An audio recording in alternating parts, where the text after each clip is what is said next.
Sir प्रणाम, मैं हूं हिमांशु द्विवेदी और स्वागत है आपका हमारी खास पेशकश चर्चा में। चर्चा के तहत आज हमारा विषय सियासी है। इस समय गुजरात चुनाव की धूम है। पहले चरण का चुनाव प्रचार कल समाप्त हो चुका और कल मतलब आने वाला कल अर्थात 1 दिसंबर को पहले चरण के लिए मतदान होगा। दूसरे चरण के लिए प्रचार का अभियान जारी है। दूसरे चरण का मतदान 5 दिसंबर को होना है। 8 तारीख को नतीजे आने हैं। नतीजे न केवल गुजरात के बल्कि हिमाचल के भी आने हैं।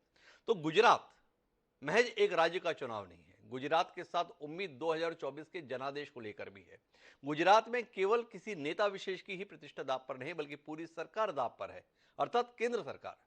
क्योंकि नरेंद्र मोदी गुजरात से ताल्लुक रखते हैं। उनकी राजनीति की शुरुआत गुजरात से हुई है। देश के गृह मंत्री अमित शाह भी ताल्लुक गुजरात से रखते हैं।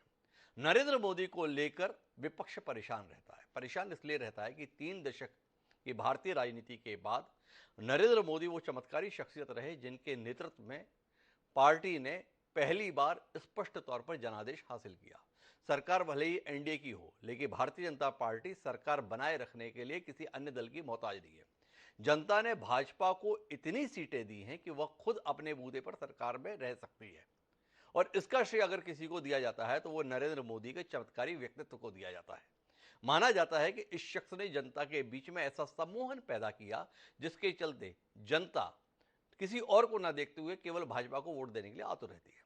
वक्त के साथ ये लोकप्रियता को भुनाने की कोशिश भाजपा की तेज रही और नतीजा ये रहा कि न केवल लोकसभा चुनाव के संदर्भ में बल्कि हर विधानसभा और यहां तक नगरीय निकाय के चुनावों में भी मोदी के चेहरे को ही सामने रखकर मतों को हासिल करने की उम्मीद भाजपा करने लगी। ये स्थिति विपक्षी दलों के लिए बेहद परेशानी भरी है।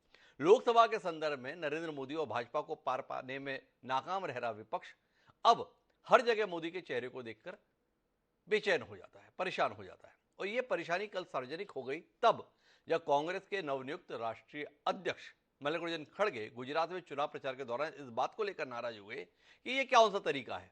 हर जगह नरेंद्र मोदी का चेहरा सामने रख दिया जाता है और अपनी बात को कहते कहते वो यहां तक चले गए क्या नरेंद्र मोदी के रावण की तरह 100 मुख हैं। हालांकि शास्त्रों में हमने पढ़ा यह था कि जिसे रावण कहा जाता है उसे दशानन भी कहा जाता है, अर्थात 10 मुख वाला। पर खड़गे जी का आशय जो भी रहा हो, उन्हें शिकायत इस बात को लेकर रही कि आखिर हर जगह पर भारतीय जनता पार्टी नरेंद्र मोदी के नाम पर ही वोट क्यों चाहती है। पर खड़गे जी का यह बोलना भाजपा के लिए बहुप्रतीक्षित उम्मीद का पूरा करना था।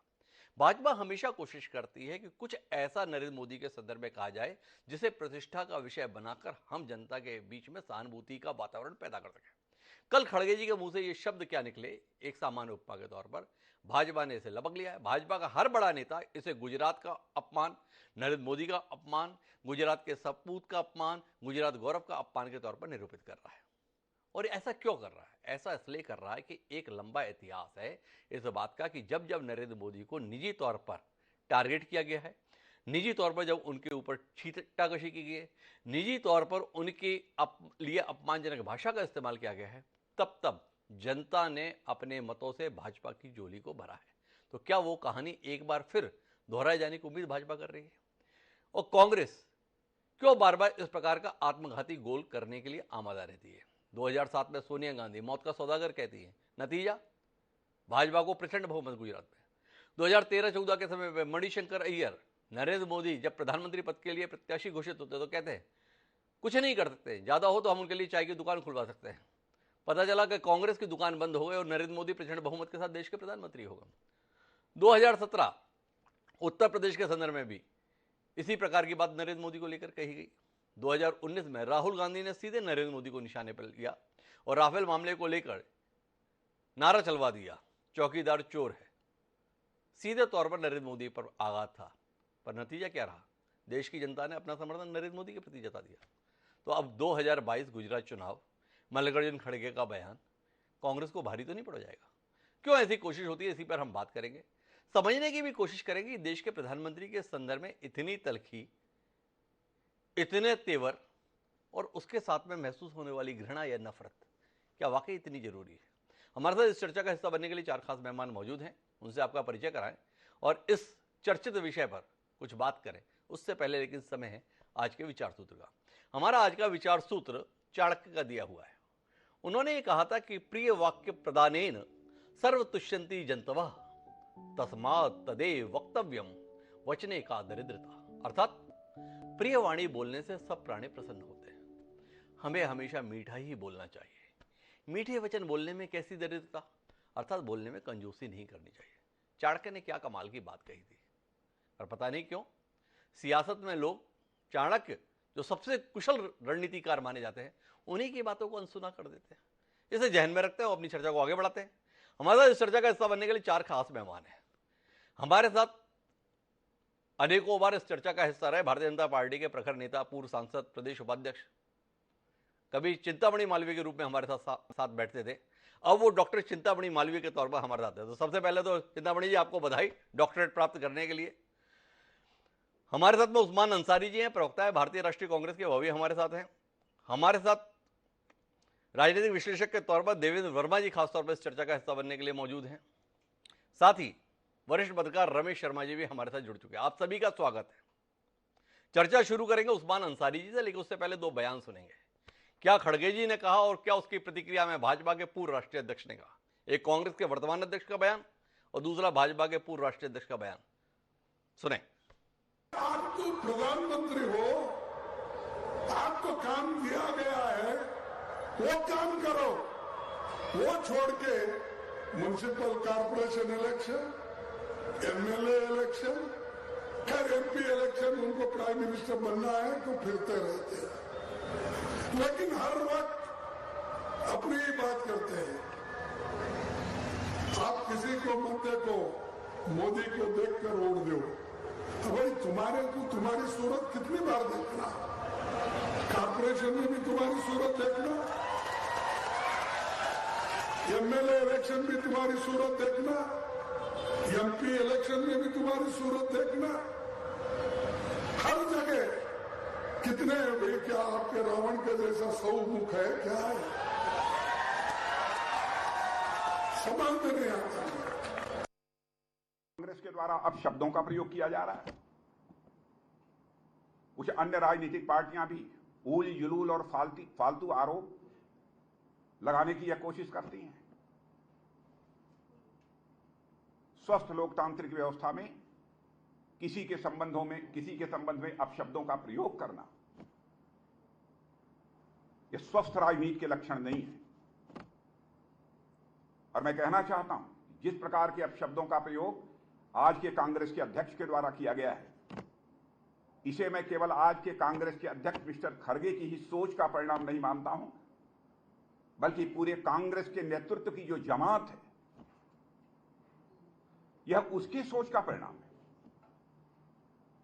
प्रधानमंत्री कोई व्यक्ति नहीं होता है, प्रधानमंत्री स्वयं में एक संस्था होता है, और उसके ऊपर इस प्रकार के आरोप लगाना। तो उस्मान अंसारी जी मेरे साथ में हैं। राजनाथ सिंह बोल रहे हैं, ये केवल खड़गे जी का बयान नहीं, पूरे कांग्रेस नेतृत्व की सोच ही ऐसी है, इस पूरी जमात का सोच ऐसा है। क्या कहते हैं उस्मान जी, देश के प्रधानमंत्री को की गई आपकी टिप्पणी आत्मघाती गोल के तौर पर इतिहास भरा पड़ा है। जब जब नरेंद्र मोदी को इस तरीके से आपने शब्दों से संबोधित किया है, तब तब उसका जवाब भाजपा से ज्यादा जनता ने दिया है। क्या कहते हैं?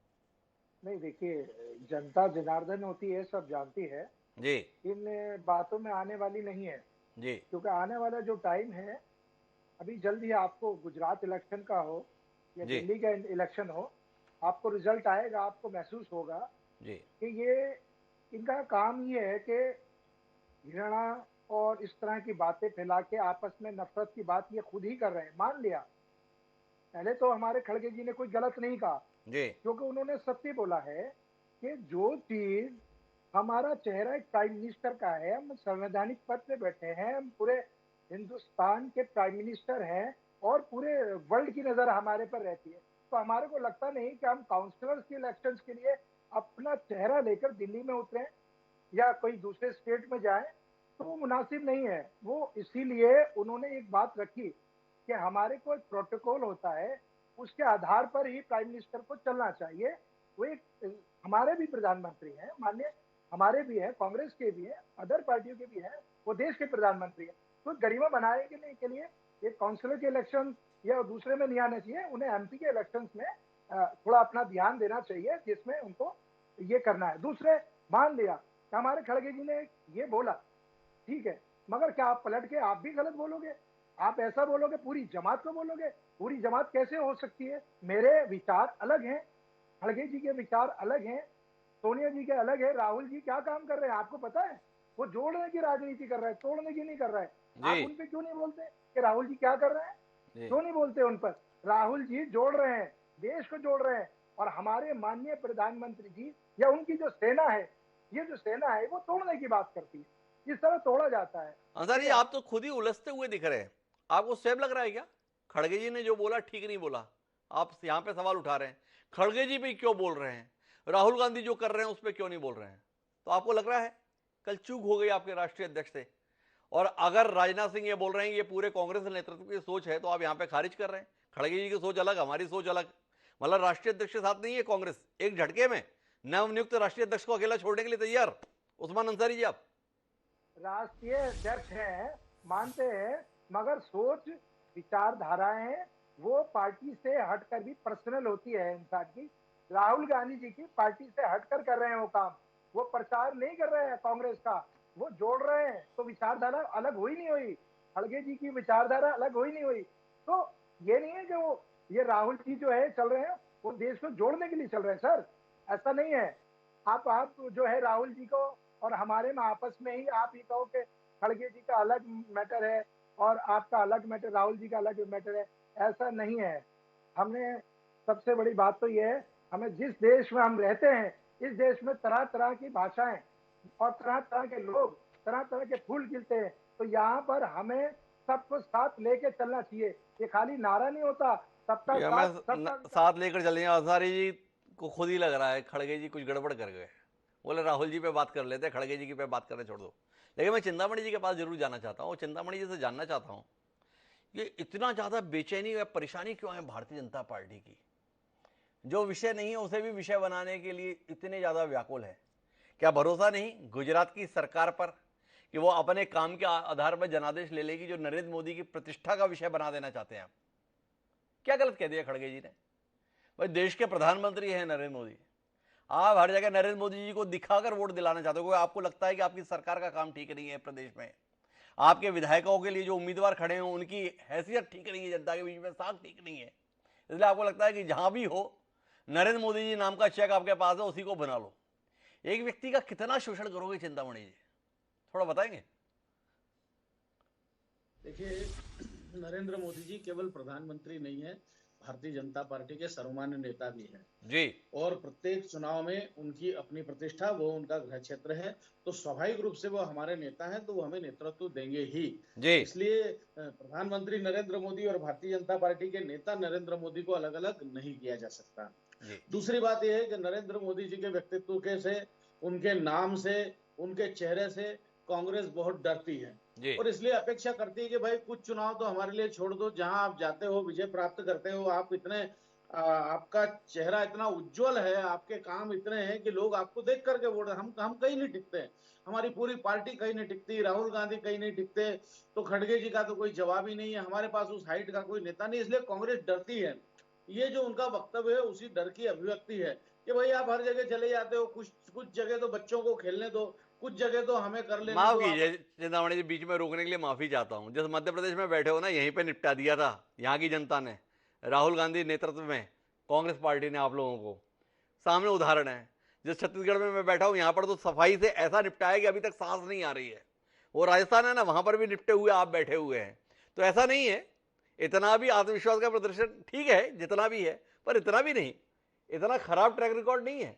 आपके पास में भी हार के पर्याप्त उदाहरण है। ममता बनर्जी, टीआरएस के अपने राव साहब और भी कई लोग हैं जो बताते रहते हैं कि इस देश में और भी लोगों के प्रति जनता का समर्थन है।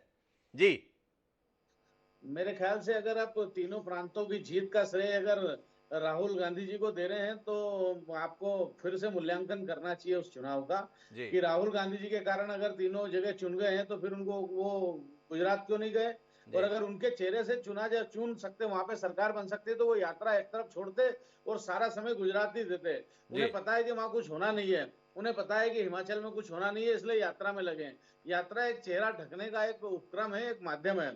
दूसरी बात मैं ये कहना चाहता हूं कि ये पहली बार मल्लिकार्जुन खड़गे थोड़े अति उत्साह में भी है क्योंकि जो यात्रा निकल रही है राहुल गांधी जी की, जी उस यात्रा में खड़गे जी का कहीं फोटो हमें दिखाई नहीं देता जी और राष्ट्रीय अध्यक्ष का फोटो पूरे इसमें नहीं है, कहीं नहीं है। और केवल राहुल गांधी जी, तो खड़गे की स्थिति तो केवल रबर स्टैम्प जो हम बार बार करते थे वो हो गई। तो पहली बार उन्हें बुलाया तो मुझे लगता है अति उत्साह में बोल गए हैं।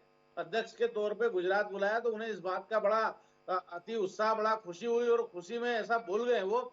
लेकिन कुल करके प्रधानमंत्री का अपमान, अब प्रधानमंत्री व्यक्ति नहीं है, प्रधानमंत्री संस्था है।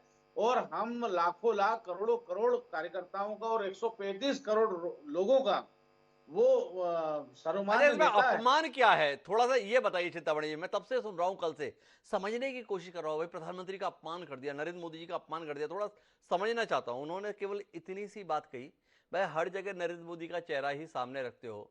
नगर निगमों में पार्षद का चुनाव है, उसमें भी नरेंद्र मोदी को देख के ही वोट दो। विधायक के संदर्भ में भी नरेंद्र मोदी जी का वोट को देख के वोट दो। एमपी का चुनाव है तो नरेंद्र मोदी का चेहरा देख के वोट दो। भाई इतने सारे चेहरे क्यों रखते हो? इसको लेके उन्होंने एक बात कही, इसमें अपमान क्या हो गया? थोड़ा बताओ ना आप चिंतामणि जी। देखिए, अपमान की एक श्रृंखला है इसमें। आप देखिए, सबसे पहले तो ये सब फॉलो करते हैं सोनिया गांधी जी को। 2007 में सोनिया गांधी जी ने मौत का सौदागर कहा, फिर किसी ने नीच कहा। अरे अभी कल फिर के संदर्भ में बात करो, नहीं ये तो मैं फेरिस्त से पहले ही गिना चुका कि कांग्रेस कैसे कैसे अपने पैरों पे कुल्हाड़ी नहीं मारी, अपनी गर्दन पे कुल्हाड़ी मारी है चिंतामणि जी। ये तो फेरिस्त मैंने ही गिना दी। अभी तो कल के संदर्भ में बात करो कि भाई खड़गे जी ने ऐसा कह क्या दिया यार, जिसके कारण से आपको लग रहा है कि गुजरात का, गुजरात के सपूत का, नरेंद्र मोदी जी का, प्रधानमंत्री जी का अपमान हो गया। थोड़ा समझाओ तो सही ना, आप जैसा विद्वान आदमी है, थोड़ा समझ में तो आए देश को। देखिए कि रावण केवल व्यक्ति नहीं, वो तमाम बुराइयों का प्रतीक है। और ऐसा उनको प्रधानमंत्री जी को, नरेंद्र मोदी जी को रावण कहना, उन सब बुराइयों का आरोपण उन पर करना है जो रावण में थी। अरे चिंतामणि जी देखो, गलत बात मत करो। अभी कुछ समय पहले ही आप सब लोग रावण के संदर्भ में समर्थन में बयान दे रहे थे। वो इतना विद्वान था, उसका व्यक्तित्व ऐसा था। वो एक आदि पुरुष करके पिक्चर आ रही है, तो उसके संदर्भ में वो रावण का स्वरूप ऐसा क्यों है, उसकी दाढ़ी ऐसी क्यों है, मूछ क्यों नहीं है, इसको लेकर लगे हुए थे। अब उस रावण के संदर्भ में तुलना हो गई तो आपको लगने लगा कि बड़ा अपमान हो गया। समझ ही नहीं आता आप लोग खड़े कहाँ हो। कभी रावण के चेहरे को लेकर परेशान हो गए कि रावण का चेहरा ऐसा क्यों दिखा दिया, और अब रावण के साथ क्यों दिखा दिया, इस पर नाराज हो गए। थोड़ा क्लियर करो ना, आप हो किसके साथ, राम के साथ कि रावण के साथ? समझ ही नहीं पाते हम लोग तो। हम तो स्वाभाविक रूप से राम के साथ है, कोई सवाल ही नहीं है। लेकिन रावण जो है वो एक जो राक्षसी प्रवृत्ति है उसका प्रतीक है। तो हाँ, इन्होंने एक प्रकार से गाली दी है प्रधानमंत्री को, और इसका जवाब निश्चित रूप से गुजरात की जनता देगी। इसका क्योंकि जवाब गुजरात की जनता देगी। चिंतामणि जी एक ही बात पर लगे हैं, लेकिन देवेंद्र वर्मा जी शायद इसके मायने समझ पा रहे हो। मैं बार बार खोज रहा हूं, शायद देवेंद्र वर्मा जी मेरी मदद करें। देवेंद्र जी, क्या आपको नहीं लगता है कि ये जहां कुछ मामला उलझता है वहां प्रधानमंत्री की साख को दांव पर लगा दिया जाता है? अब कुल मिलाकर जब मतदान में 48 घंटे का समय बचा था, अचानक लगा कि नरेंद्र मोदी जी की प्रतिष्ठा दांव पर लग गई है, अपमान हो गया है। थोड़ा इसमें आप रोशनी दीजिए। क्या गुजरात में हालात वाकई इतने जटिल हैं जिसके चलते प्रधानमंत्री और भारतीय जनता पार्टी के सर्वोच्च नेता नरेंद्र मोदी के मान और अपमान का विषय एक चुनाव के जनादेश को बना दिया जाए? थोड़ा बताइए ना देवेंद्र जी। देखिए क्या है, भारतीय जनता पार्टी चाहे मोदी जी के नेतृत्व में पिछले 3 चुनाव से निश्चित तौर पर चुनाव जीत रही है। जी अभी भी राज्यों में भारतीय जनता पार्टी कोई ऐसी लीडरशिप इमर्ज नहीं कर पाई है जिसके बल पर वो राज्यों में चुनाव जीत सके। और इसका उदाहरण आपने ही बताया, चाहे वो राजस्थान हो, चाहे वो मध्य प्रदेश हो, चाहे वो छत्तीसगढ़ हो, सब जगह मोदी के ऊपर डिपेंडेंसी है। जी और ये भाजपा की एक बहुत बड़ी कमजोरी है कि मोदी के अलावा उनके पास में कोई ऐसा चेहरा ही राज्यों में नहीं वो इमर्ज कर पाए जिससे कि वो वोट हासिल कर सके। जी और इसका नतीजा है कि प्रधानमंत्री जो हैं वो मोदी जी को सभी जगह जाना पड़ता है। उनकी 50-50 रैलियां, 27 रैलियां, 30 रैलियां, ये सब भारतीय जनता पार्टी कह रही है। अभी चिंतामणि जी कह रहे थे कि वो हमारे भाजपा के सर्वमान्य नेता हैं, सबसे बड़े नेता हैं और प्रधानमंत्री भी हैं, तो वो प्रधानमंत्री और भाजपा के नेता को हम अलग अलग नहीं कर सकते।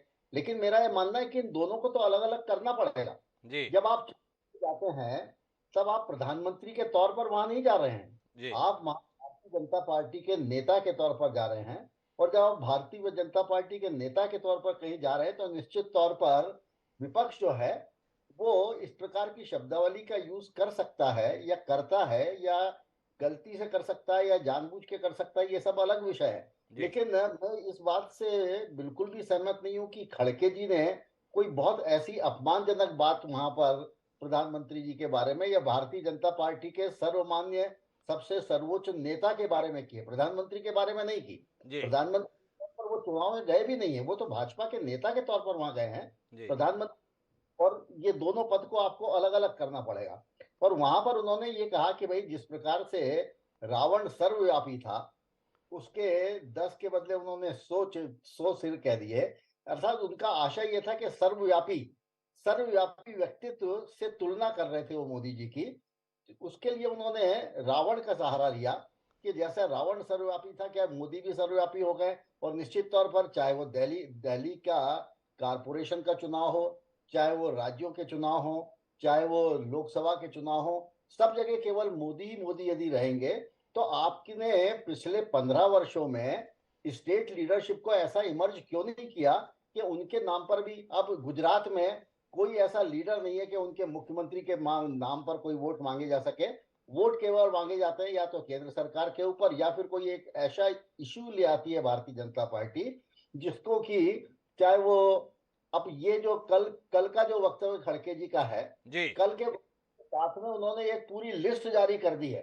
जी इस मौत का कहा था, उसके पहले औकात बताई थी, उसके पहले रावण गंदी नाली का कीड़ा भी कहा था। ऐसे कई चीजें उन्होंने एक साथ, मतलब सीक्वेंस, मतलब 2008 से लेके और अभी तक का पूरा याद दिला के, और पूरी मोदी जी का फेहरिस्त जारी कर दी है, देवेंद्र वर्मा जी कह रहे हैं। और इसका कारण बता रहे हैं कि स्थानीय स्तर पर ऐसी लीडरशिप ही नहीं है भाजपा के पास में जिससे चुनाव जीतने की गारंटी मिल सके, इसलिए नरेंद्र मोदी को विषय बनाया जाता है। पर देवेंद्र वर्मा जी साथ में ये कहते हैं कि भाई आप प्रधानमंत्री को अलग रखिए, भारतीय जनता पार्टी के सर्वमान्य सर्वोच्च नेता को अलग रखिए, और जब भाजपा नेता के तौर पर आप प्रचार में जा रहे हैं तो अपने ऊपर होने वाले प्रहारों को भी स्वीकार कीजिए। मेरे साथ में रमेश शर्मा जी हैं। रमेश, आपसे जानना ये चाहता हूं कि ऐन मतदान से ठीक पहले भाजपा कोशिश कर रही है इसे विषय बनाने की। क्या गुजरात में वाकई मामला ज्यादा कठिन हो गया है जो प्रधानमंत्री के पद को दांव पर लगाने की नौबत आन पड़ी? सीधे प्रधानमंत्री के सम्मान के साथ में विषय जोड़ दिया गया। क्या कहते हैं आप?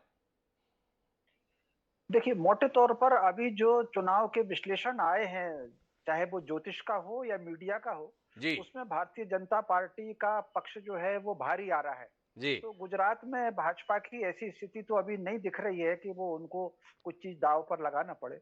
लेकिन फिर भी चूंकि नरेंद्र मोदी जी का वो गृह प्रदेश है, जी तो इस नाते, गृह प्रदेश होने के नाते उनकी वहां पर यात्रा करना, इसको हम सामान्य ही कहेंगे। जी यद्यपि प्रधानमंत्री के रूप में जो भी पार्टियां रही हैं, जो जिनके प्रधानमंत्री रहे हैं, राज्य विधानसभा के चुनाव में हर प्रधानमंत्री ने अपनी पार्टी का चुनाव प्रचार जाकर के किया है। जी या आप नेहरू जी को देख लें, या आप इंदिरा जी को देख लें, या आप पटेल जी को देख लें, राजीव जी को देख लें, और वही काम नरेंद्र मोदी कर रहे हैं। जी तो नरेंद्र मोदी अगर गए हैं गुजरात में, तो मेरी दृष्टि में ये कोई नया काम और ये आश्चर्यजनक काम नहीं है। जी लेकिन कई बार छोटा नेता अगर कोई बात कहे, कोई शब्द कहे, तो उसको हम लोग नजरअंदाज करते हैं।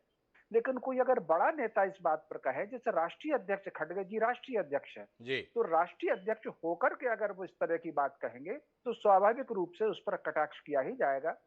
और उसका एक कारण है, जी मोटे तौर पर यह कहा गया है कि तथ्य का जवाब तथ्य से देना चाहिए और तर्क का जवाब तर्क से देना चाहिए। जब व्यक्ति के पास तथ्य और तर्क कमजोर होते हैं, तब वो व्यक्ति की छवि पर छवि भंग करने का हमला करता है। जी इस समय कुछ भी हो, भारत राष्ट्र जिस दिशा में जा रहा है, जी मुझे लग रहा है कि तथ्य की दृष्टि से और तर्क की दृष्टि से अब उनके पास इसकी कमी है। या जी तो उनकी स्टडी कम है, या उनका अध्ययन जो भी कुछ है, लेकिन उनके पास तथ्य और तर्क उतने नहीं है। इसलिए अब छवि भंग करने का, व्यक्तित्व हमला करने का ये एक अभियान पर चल रमेश जी, मैं एक सवाल आपसे करना चाहता हूं। हमारे यहाँ कहा जाता है कि आदमी अनुभव से सीखता है, दूध का जला छाछ भी फूक फूक कर पीता है। ये कांग्रेस के संदर्भ में आप कोई उपमा देना चाहेंगे? एक लंबी फेहरिस्त है जिसमें यह पता चलता है कि जब जब नरेंद्र मोदी को इस तरीके से व्यक्तिगत रूप से निशाने पर लिया गया है, तब तब जनता के द्वारा विपरीत प्रतिक्रिया मतों की शक्ल में कांग्रेस पार्टी को भुगतनी पड़ी है। लाइन से 2007 से लेकर 2019 तक। इसके बावजूद भी कांग्रेस पार्टी के नेता नरेंद्र मोदी को लेकर तल्ख टिप्पणी करने से बाज नहीं आते, और वो टिप्पणियां महज राजनीतिक नहीं होती हैं, एक नफरत का, एक घृणा का, एक जुगुप्सा का भाव उसमें साफ तौर पर महसूस किया जाता है। जैसे कुछ टिप्पणियों के संदर्भ में बताता हूं मैं। सलमान खुर्शीद 17 अगस्त 2013 को बोलते हैं, उनके बारे में क्या कहना, मेंढक अभी अभी बाहर निकला है। मणिशंकर अय्यर 2000 चुनाव से ठीक पहले, वो सिर्फ चाय बेच सकते हैं, बोलेंगे तो हम इंतजाम कर देंगे। संजय निरुपम 2014 में बोलते हैं, जनादेश आ जाने के बाद, सरकार बन जाने के बाद लोगों ने बंदर के हाथों में देश चलाने को दे दिया है। आपसे जानना ये चाहता हूं, लगातार ऐसे बयान परेशानी का सबब होने के बाद भी थमते क्यों नहीं, रुकते क्यों नहीं? इसके संदर्भ में आपका कोई आकलन है, क्या है? देखिए, व्यक्ति की यात्राएं दो प्रकार की होती हैं उसके काम की। जी। एक यात्रा होती है कि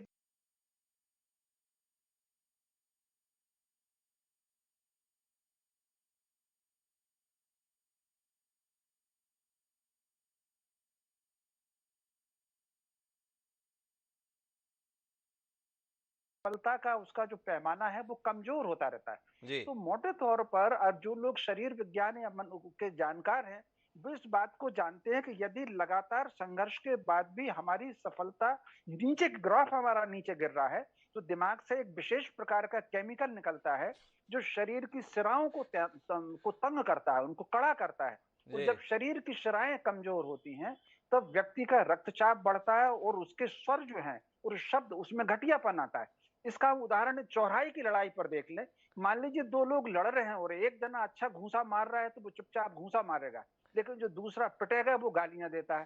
तो ठीक उसी प्रकार पिछले 10-12 वर्षों से हम देख रहे हैं कि कांग्रेस का ग्राफ गिर रहा है, उसका वोट का प्रतिशत भी गिर रहा है और संसद में उसकी सीटें भी कम हो रही हैं। तो जी। स्वाभाविक रूप से उसके जो नेता हैं उनकी शब्दावली की गिरावट आना वो स्वाभाविक बात है, ये मनुष्य का स्वभाव है। तो इसको कुल मिला आप के रमेश शर्मा जी हैं तो पत्रकार, लेकिन उन्होंने बतौर डॉक्टर के तौर पे एनाटॉमी हमें समझा दी, शिराओं के स्तर पर, केमिकल लोचे के संदर्भ में। अब इस व्याख्या के संदर्भ में नजरिया देने के लिए मेरे साथ कांग्रेस पार्टी के वरिष्ठतम नेताओं में शुमार प्रताप भानु शर्मा जी हैं, मध्य प्रदेश कांग्रेस के उपाध्यक्ष हैं, पूर्व सांसद हैं। उनसे ही जानना चाहता हूं, क्या चाहते हैं आप लोग? मतलब नरेंद्र मोदी को सफलता के किस शिखर पर पहुंचाने के लिए कांग्रेस इतनी प्रयत्नशील है? जब भी कोई निर्णायक मौका आता है, कोई ना कोई बयान ऐसा देने की कोशिश आपके सम्मान्य नेतागण करते हैं कि भाजपा की मदद हो ही जाए। भाजपा इंतजार में रहती है, कोई मदद मिल जाए, कोई मदद मिल जाए, कोई मदद मिल जाए, किसी और से नहीं मिलती, कांग्रेस के नेताओं से मिलती है। एक मधुसूदन मिस्त्री, उन्होंने 12 नवंबर 2022 को बयान दिया है, अब की बार मोदी की औकात दिख जाएगी। देश के प्रधानमंत्री हैं भाई, 2-2 बार स्पष्ट बहुमत में अपनी पार्टी को सत्ता में लेकर आए हैं। मधुसूदन मिस्त्री एक विधानसभा चुनाव में उनकी औकात दिखाने की बात कर रहे हैं। आपके माननीय राष्ट्रीय अध्यक्ष विद्वान हैं, बड़े अनुभवी हैं, कई बार के विधायक सांसद हैं, वो रावण के साथ तुलना कर दी है। भाजपा कल से फूली नहीं थमा रही है, बोला खड़गे जी ने, उछल भाजपा रही है। क्या कहता है प्रताप भानु जी अपनी पार्टी के नेताओं की समझ को लेकर? देखिए हिमांशु जी, जी। ये समझ का जो गिरावट आई है वो उसकी शुरुआत भाजपा के नेताओं ने ही करी है जी। और जिस तरह से शब्दावली को विकृत किया गया और अर्थ का अनर्थ लगाया गया, उसमें ये श्रृंखला बढ़ती गई निरंतर। पिछले 8-10 सालों में मैंने ये देखा है जी। परंतु यदि ये देखें कि प्रधानमंत्री पद पर पहुंचने के बाद कोई व्यक्ति दीदी और दीदी कह के चुनाव प्रचार करता है तो शर्मनाक है जी। यदि सोनिया गांधी जी को या राहुल गांधी को जर्सी गाय का बेटा कहता है तो शर्मनाक है प्रधानमंत्री के लिए। जी। यदि राहुल गांधी के लिए पप्पू शब्द में करोड़ों रुपया देश के बर्बाद विज्ञापन करने में कर दिए जाते हैं तो भाजपा के लिए और प्रधानमंत्री पद के गरिमा के लिए, दोनों के लिए शर्मनाक है। और इसी तरह से रावण का उपयोग हो गया तो इतनी तरह से एक मिसाल उन्होंने प्रस्तुत की। उन्होंने मोदी को रावण नहीं कह दिया जी। और जब भाजपा के लोग, भाजपा के नेता विभीषण शब्द का उपयोग करते हैं लगातार, मैंने मध्य प्रदेश में देखा है, चाहे वो उनके वो जो संगठन मंत्री हैं, कौन राव हैं वो हो, चाहे वो हमारे शिवराज सिंह हो, जिस तरह से दल बदल हुआ और जो लोग कांग्रेस से विश्वासघात करके गए जी उनको विभीषण निरूपित कर दिया। जी विभीषण रावण का ही तो भाई है जी और विभीषण को आज तक समाज में कोई मान्यता नहीं मिली। जी अब यदि ठीक है आप कांग्रेस पे आक्षेप लगा रहे हैं वो अपनी जगह है, हमें इस तरह की बातों से बचना चाहिए। मैं इस बात को भी बता रहा हूं आपके लिए जी कि प्रचार की राजनीति में आप देखें, जब तक गरिमा रहे, गरिमामय प्रचार हो, वो उसका हमें पालन करना चाहिए। परंतु आज यदि जैसा हमारे रमेश जी कह रहे हैं कि देश के प्रधानमंत्री के खिलाफ ये शब्द का उपयोग हो रहा है, देश की इतनी बड़ी पार्टी सत्ता में पार्टी है, क्या सत्ता में जो बैठे हैं उनका कोई कर्तव्य नहीं बनता?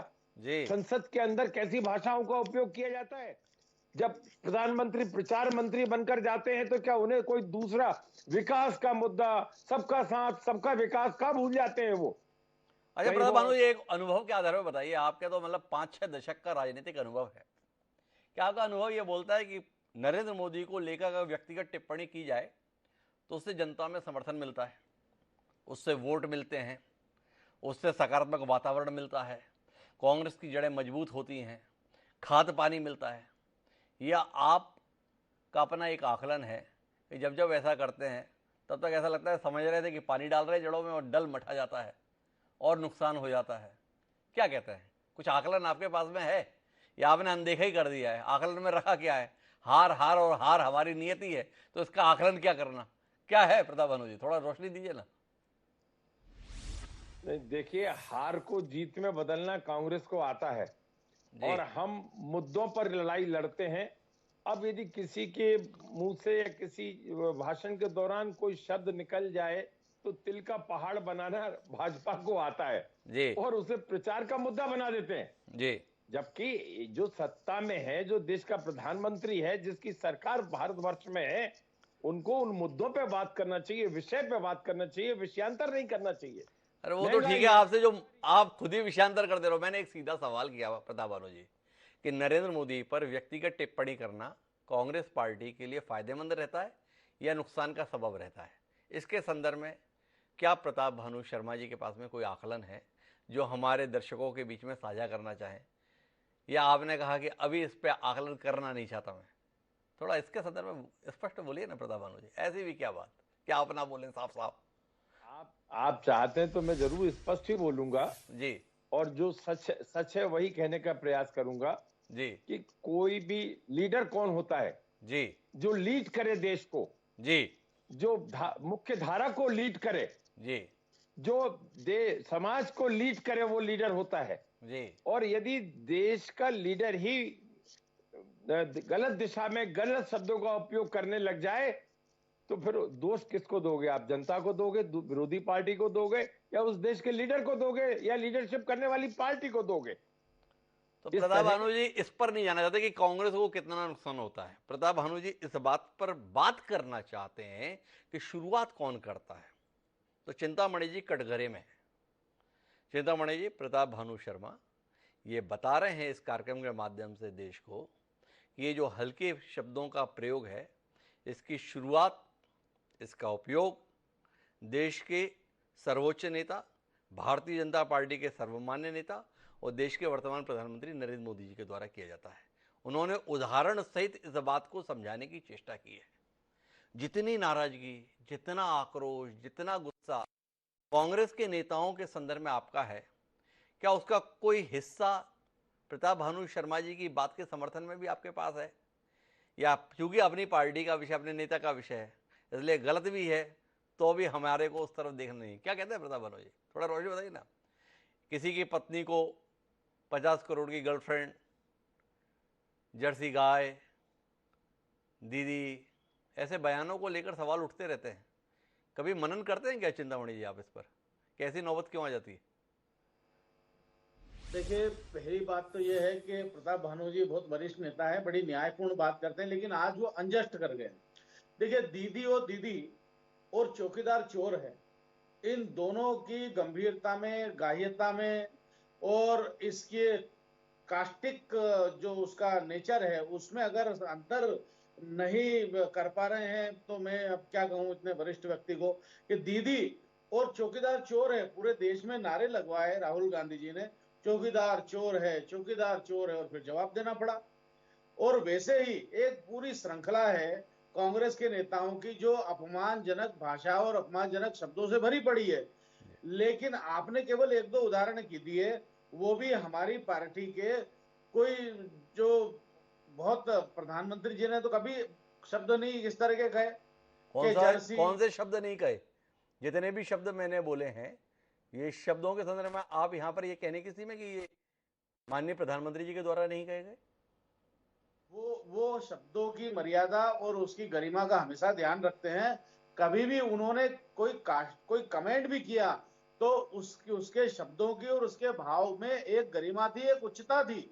लेकिन ये जो कर रहे हैं, क्योंकि वो वास्तव में पीड़ा है, एक तकलीफ है कांग्रेस में कि भाई कोई एक गरीब घर का बच्चा प्रधानमंत्री कैसे बन सकता है। यही तो बात कांग्रेस कह रही है चिंतामणि जी, कि भाजपा को बर्दाश्त नहीं हो रहा।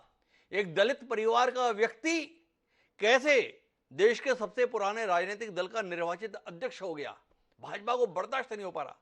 कुलीन संस्कृति की भारतीय जनता पार्टी एक दलित बेटे के इस उत्थान को बर्दाश्त नहीं कर पा रही है। चिंतामणि जी, आपकी बिरादरी का व्यक्ति कांग्रेस पार्टी का राष्ट्रीय अध्यक्ष हो गया, मल्लिकार्जुन खड़गे, तड़प गए आप लोग, इसलिए खड़गे जी को निशाने पर ले रहे हैं। यही कहना है इस समय कांग्रेस का। जो आप कहा करते थे वो आजकल कांग्रेस कह रही है। क्या कहते हैं चिंतामणि जी?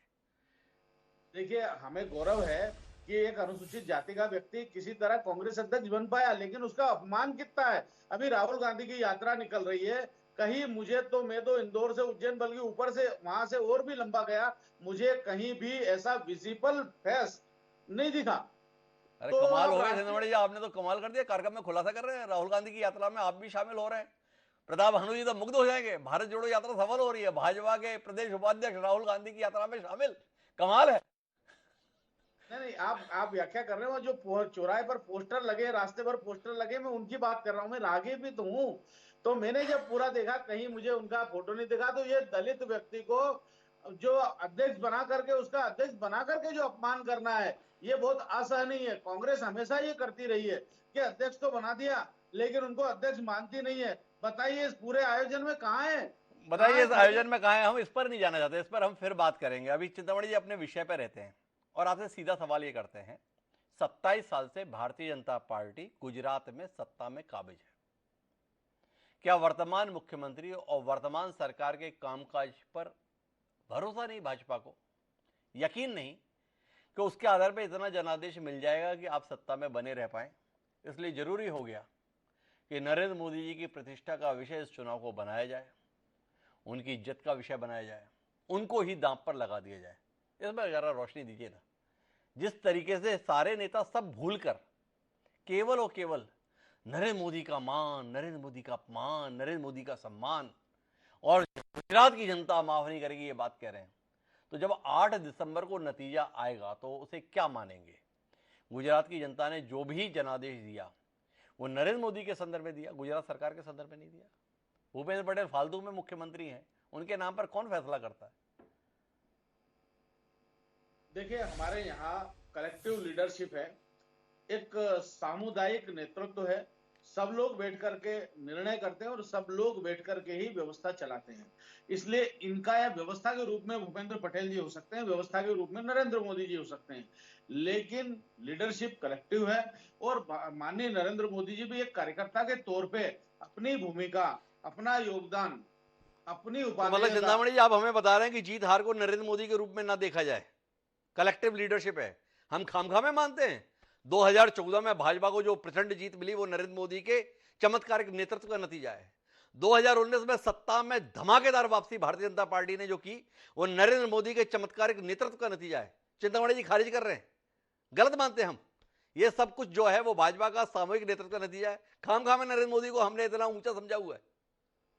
जी चिंतामणि जी, नहीं, उनकी हाइट देखिए, उनकी ऊंचाई तो जितना आप समझ रहे हो उससे भी ज्यादा है। अरे अभी तो आप बता रहे थे कहीं के भी नहीं है नरेंद्र मोदी, सब कुछ सामूहिक है। अभी मैंने कह दिया तो आपको लगा फंस रहा हूं, तो आपने कह दिया कि अब मेरी सोच से भी जाता है। मैं तो पहले ही मानता हूं कि उनके मुकाबले में देश में कोई इस समय मुकाबले में नेता नहीं है, पर आप ही खारिज कर रहे हो, तो मुझे लगा कि मेरी सोच गलत है। तो सोचा कि आप थोड़े तर्क के साथ में समझाएंगे कि भाई हम खामखा में नरेंद्र मोदी को इतना महत्वपूर्ण मानते हैं, खामखा में नरेंद्र मोदी जी को इतना लोकप्रिय मानते हैं, खामखा नरेंद्र मोदी जी को हम इतना अरे ना ना, सामान्य कार्यकर्ता है। तो चिंतामणि स्पष्ट करो आप क्या मानते हो। ये विषयगत और यानी सापेक्षता और उस पर निर्भर है। देखिए, प्रधानमंत्री जी स्वयं को एक कार्यकर्ता मानते हैं। यही कारण है कि जब पार्टी कोई व्यवस्था देती है कि एक बूथ का एक कार्यकर्ता को या एक किसी बड़े नेता को लेना है, तो प्रधानमंत्री जी भी वो बूथ लेते हैं। इसलिए वो अपने आप को कार्यकर्ता समझते हैं, वो सबके सबके समान अपने को समझते हैं। लेकिन उनकी जो ऊंचाई है, उनका जो गरिमा है, उनकी जो मैं कह सकता हूं कि उनका जो विराट स्वरूप है उसकी कोई तुलना नहीं है। लेकिन वो अपने आप को एक साधारण कार्यकर्ता मानते हैं, और वो जो लीडरशिप है उन्हीं के भी वही तो भूमिका करने गए कि भाई मैं भी एक कार्यकर्ता हूं, गुजरात मेरा प्रदेश है और वहां हमारी सरकार बने। चलिए ठीक है चिंतामणि जी, अब आप थोड़ा विचार कीजिएगा, आप क्या मानते हैं। हमने तो सवाल खड़े कर दिए, विचार करना आपका काम है। लेकिन मैं आना चाहता हूँ रमेश शर्मा जी के पास में। और रमेश जी, आपसे ये जानना चाहता हूँ, क्या आप नहीं मानते हैं कि गुजरात के संदर्भ में, जैसा आपने पहले चरण में बोला कि खबरें तो ऐसी ही आ रही हैं, पर ऐसी खबरों के बावजूद भी जोर नरेंद्र मोदी के नाम पर दिया जा रहा है, कुछ तो कारण होगा। दो चीजों की सावधानी बरत रही है। भाजपा को जो लाभ मिला है इस समय पूरे देश में, वो नरेंद्र मोदी जी के चेहरे के साथ साथ जो राष्ट्रभाव का वातावरण जागा है, और कहीं ना कहीं राष्ट्रभाव के लिए नरेंद्र मोदी जी का चेहरा पर्याय सा बन गया है। तो भारतीय जनता पार्टी का ये लगातार प्रयास है कि नरेंद्र मोदी जी का चेहरा भी स्थापित रहे, और ये जो राष्ट्रभाव का वातावरण है वो कहीं ना कहीं विधानसभा का चुनाव हो या स्थानीय चुनाव हो या लोकसभा का चुनाव हो, वो बना रहे। तो क्योंकि वो लोग ये मान करके चलते हैं कि संस्कृति और राष्ट्र का निर्माण कहीं ना कहीं भावनात्मक जो वातावरण है उससे ही बनता है।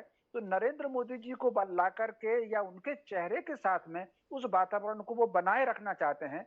और उस वातावरण का दूसरा जो दिखता है, जो आज आपके हेडलाइन में भी था कि आज रक्षा मंत्री ने कहा है कि हम पाकिस्तान, वो जो कश्मीर है उसको हम लेकर के रहेंगे। तो कहीं ना कहीं वो जो वातावरण, एकत्व का वातावरण है, उसको वो बनाए रखना चाहते हैं। इसलिए नरेंद्र मोदी जी को हर जगह लेकर के वो लोग जाते हैं। लेकिन फिर भी उपमाएं देने में भी थोड़ा सा विचार करना चाहिए। उपमाएं बहुत सारी हैं, लेकिन फिर भी जो बड़े पद पर जो लोग हैं उनको उपमा देने में सावधानी बरतनी चाहिए। रमेश जी सीधे तौर पर कह रहे हैं सावधानी बरतनी चाहिए। लेकिन मैं देवेंद्र वर्मा जी थोड़ा अलग विषय पे आना चाहता हूँ। भारतीय जनता पार्टी एक ऐसी पार्टी थी जिसके संदर्भ में कहा जाता कि संगठन महत्वपूर्ण है, पर क्या आप नहीं मानते देवेंद्र वर्मा जी कि वक्त के साथ संगठन से व्यक्ति ज्यादा महत्वपूर्ण हो गया, लार्जर देन लाइफ, हमारे यहाँ एक शब्द इस्तेमाल किया था। क्या आप नहीं मानते कि वक्त के साथ नरेंद्र मोदी ने अपनी श्रेष्ठता, अपनी सफलता के माध्यम से अपने आप को पार्टी से भी कहीं ज्यादा महत्वपूर्ण जनता के बीच में साबित करने में सफलता हासिल की है। आज कमल का फूल देखकर वोट देने की बात नहीं हो रही है, बात हो रही है नरेंद्र मोदी का चेहरा देखकर। और शायद यही बेचैनी है खड़गे जी की, यही बेचैनी है कांग्रेस के अन्य नेताओं की। थोड़ा इस पे कहिए ना, एक व्यक्ति की सफलता को, इस श्रेष्ठता को हम आलोचना की दृष्टि से देखें या सकारात्मक दृष्टि से देखें। देखिए, किसी भी राजनीतिक दल में जब कोई व्यक्ति इस स्थिति में पहुंच जाता है कि वो पार्टी को जिताने वाली स्थिति में पहुंच जाता है, तब निश्चित तौर पर पार्टी का संगठन कमजोर हो जाता है और वो व्यक्ति जो होता है वो ज्यादा मजबूत होता है, वो ज्यादा पार्टी से भी अधिक मजबूत निखर के आ जाता है। और पार्टी के सारे लोग भी अपनी डिपेंडेंसी उसी के ऊपर कर देते हैं। जैसा पूर्व में कांग्रेस में भी था, इंदिरा गांधी के ऊपर पूरी डिपेंडेंसी थी, इंदिरा गांधी ही पार्टी को जिताने वाली एक फेस था। तो सब लोग इंदिरा गांधी और इंदिरा इज इंडिया ने कि ऐसा हो गया था कि इंदिरा गांधी के अलावा कांग्रेस पार्टी नेपथ्य में चली गई थी। जी, जनता पार्टी भी पहले कभी जो जब ये कहा जाता था कि पार्टी विथ ए डिफरेंस, तब वो पार्टी विथ ए डिफरेंस थी। तब संगठन महत्वपूर्ण होता था, कलेक्टिव लीडरशिप उसमें महत्वपूर्ण होती थी। लेकिन जैसे ही एक चुनाव मोदी जी के नाम पर जीता और उसके बाद में सक्सेसिव 2 चुनाव मोदी के नाम पर ही जीते, तो निश्चित तौर पर मोदी जी जो है वो पार्टी के लिए इंडिस्पेंसेबल हो गए। मोदी जी पार्टी के पर्याय बन गए।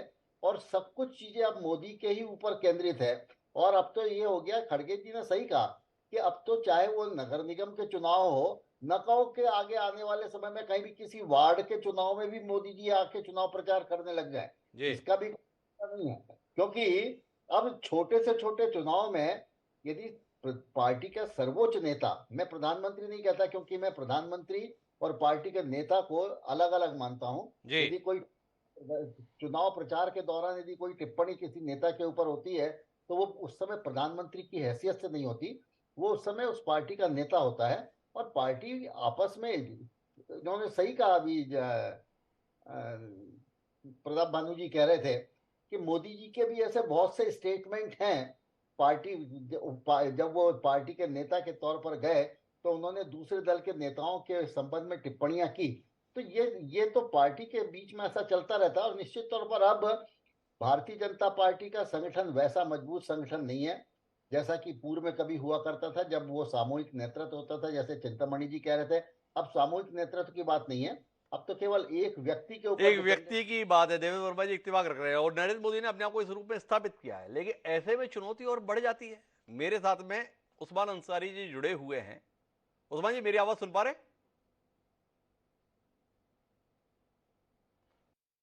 हमारा संपर्क टूट गया है तो मैं वापस प्रताप भानु जी के पास रुख करता हूं। और प्रताप भानु जी, आपसे ये जानना चाहता हूं कि एक तरफ नरेंद्र मोदी हैं जो पार्टी के लिए पार्षद के स्तर पर भी प्रचार करने से पीछे नहीं है। अगर पार्टी को उनके नाम से वोट मिलने के लिए स्थिति बन रही है तो वो दिल्ली नगर निगम चुनाव में भी अपने आप को दांव पर लगाने के लिए तैयार है। और दूसरी तरफ आपके माननीय राहुल गांधी हैं। हिमाचल में लोग ढूंढते ही रह गए, दिखे ही नहीं राहुल। गुजरात में भी एक आध झलक दिखा देते हैं। एक तरफ नरेंद्र मोदी सफलता के शिखर पर पहुंचकर भी पार्टी की जरूरतों के लिए इस हद तक समर्पित कि गली गली जाने के लिए भी तैयार, जैसा देवेंद्र वर्मा जी कह रहे हैं कि जरूरत पड़ने पर वार्ड में जाएंगे। वार्ड में जाएंगे नहीं, जा रहे हैं। दिल्ली नगर निगम चुनाव के अंदर पार्षद भी नरेंद्र मोदी के चेहरे के नाम पर वोट की उम्मीद कर रहे हैं। दूसरी तरफ आपके नेता, पूरी पार्टी दांव पर लगी हुई है और राहुल जी का पता नहीं। क्या कहते हैं प्रताप भानु जी? दोनों चीजें अलग अलग हैं हिमांशु जी। ये राहुल गांधी जी की जो भारत जोड़ो पदयात्रा है, ये बहुत पहले से निर्धारित हो गई थी और वो समय निश्चित होने का उसका चुनाव से कोई मतलब नहीं है, वो राजनीति से ऊपर। अरे प्रताप भानु जी, एक मिनट रुकिए। ये जो आपकी यात्रा पहले से निर्धारित हो गई थी ना, उससे भी कई महीनों पहले से निर्धारित था कि गुजरात में चुनाव कब होगा।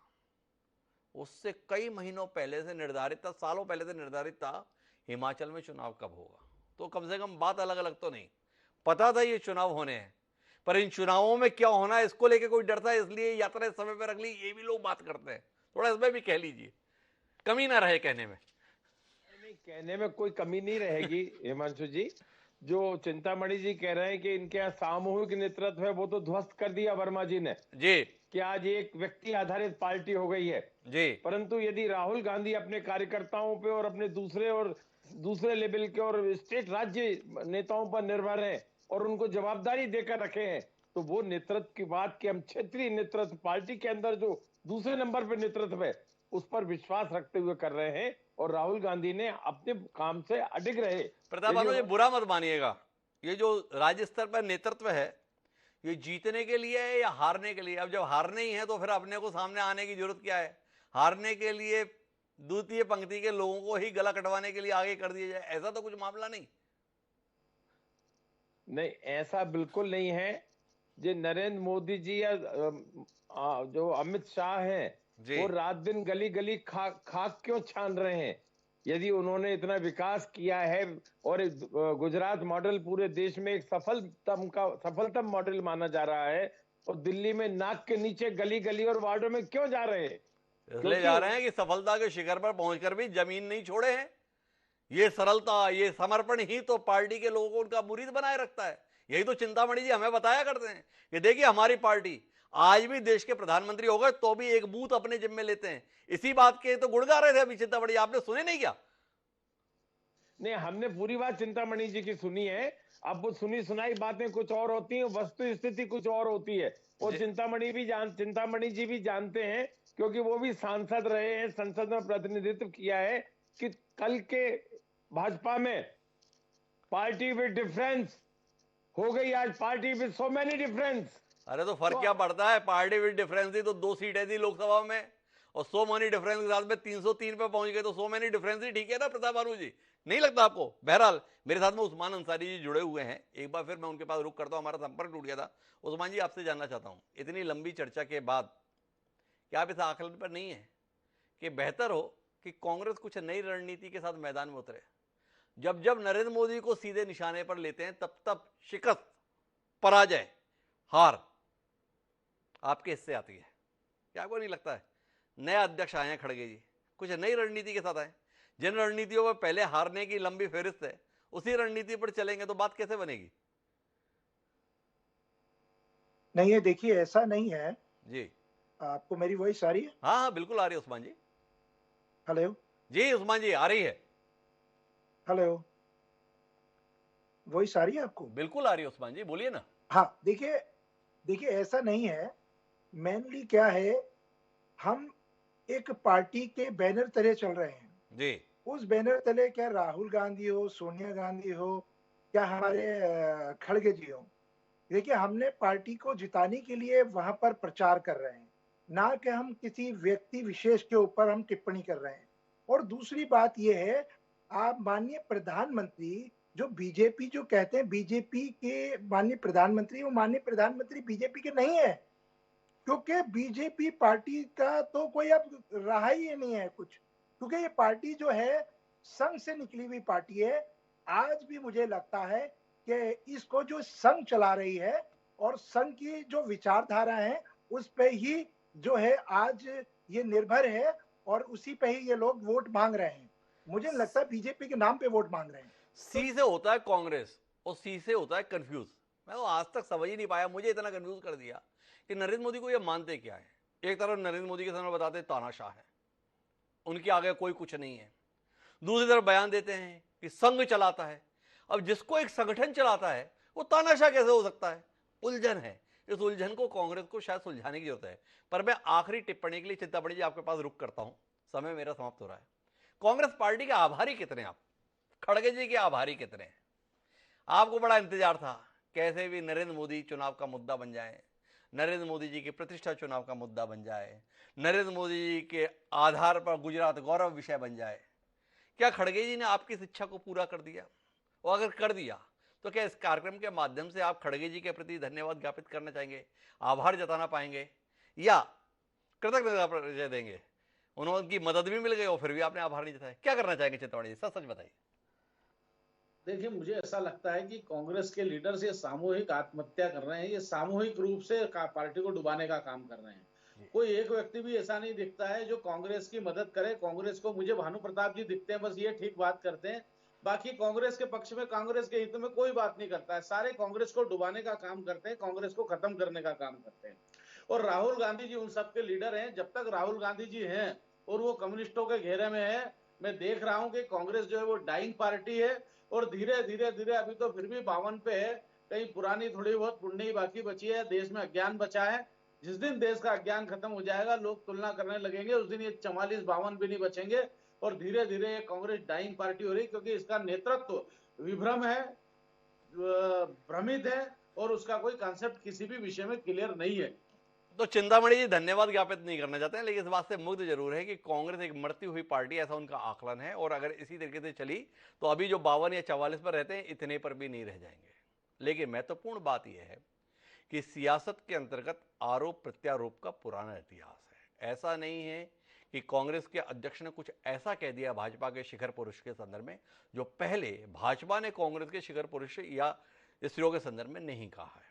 ये बयानबाजी रही, लेकिन भाजपा की ये कुशलता है कि उसे तिल को ताड़ बना देने में महारत हासिल है। कांग्रेस को इसकी काट खोजने की जरूरत है, और कांग्रेस को क्या, संपूर्ण विपक्ष को इसका काट खोजने की जरूरत है। अगर काट खोज लेंगे तो शायद भाजपा का मुकाबला करने में अपने आप को ज़्यादा बेहतर तरीके से प्रस्तुत कर पाएंगे। नहीं तो इतना तय है कि जिस राह पर और जिस रफ्तार पर भाजपा है, उसको रोकना वाकई मुश्किल होगा। 8 तारीख को नतीजा आएगा। जानने में दिलचस्पी रहेगी कि मतदान से ठीक पहले नरेंद्र मोदी के सम्मान को विषय बनाने की कोशिश में जुटी हुई भाजपा कितनी सफल रही, कितनी असफल, इसका आकलन करेंगे हम 8 तारीख की जनादेश के समय। पर आज के लिए इतना ही। आप सभी मेहमानों का बहुत बहुत धन्यवाद इस चर्चा का हिस्सा बनने के लिए। समय है अब आज की प्रासंगिक पंक्तियों का। इस देश के महाकवि हुए कबीरदास जी। कमाल के दोहे उन्होंने कहे। खड़गे जी बोले, मोदी जी बोले या कोई भी बोले, देश का आम नागरिक बोले, इन सबको बोलने के संदर्भ में कबीरदास जी कमाल की बात कह के गए। कहे तो उन्होंने कई दोहे शब्दों के संदर्भ में, पर एक दोहा हम आपके साथ साझा कर रहे हैं। उन्होंने कहा, मुख आवे सोई कहें, बोले नहीं विचार। मुख आवे सोई कहें, बोले नहीं विचार, हते पराई आत्मा, जीव बांधी तरवार। अर्थात कितने ही मनुष्य जो मुख में आया बिना विचारे ही बोल जाते हैं। ये लोग अपने जीवा में कठोर वचन रूपी तलवार बांधकर पराई आत्मा को दुख देते रहते हैं। तो कुल मिलाकर ईश्वर ने जीव दी है, उसका उपयोग दूसरों को संताप या प्रताड़ित करने में नहीं बल्कि सुख देने में कीजिए। ये अपेक्षा कबीरदास जी ने तकरीबन 500-600 साल पहले व्यक्त की थी। हम उनके उत्तराधिकारी हैं। अपने पूर्वजों की कही हुई बातों पर अमल करने की हमें कोशिश करनी चाहिए। इस आग्रह के साथ अब मुझे दीजिए इजाजत। कल फिर मिलेंगे नए विषय के साथ। तब तक के लिए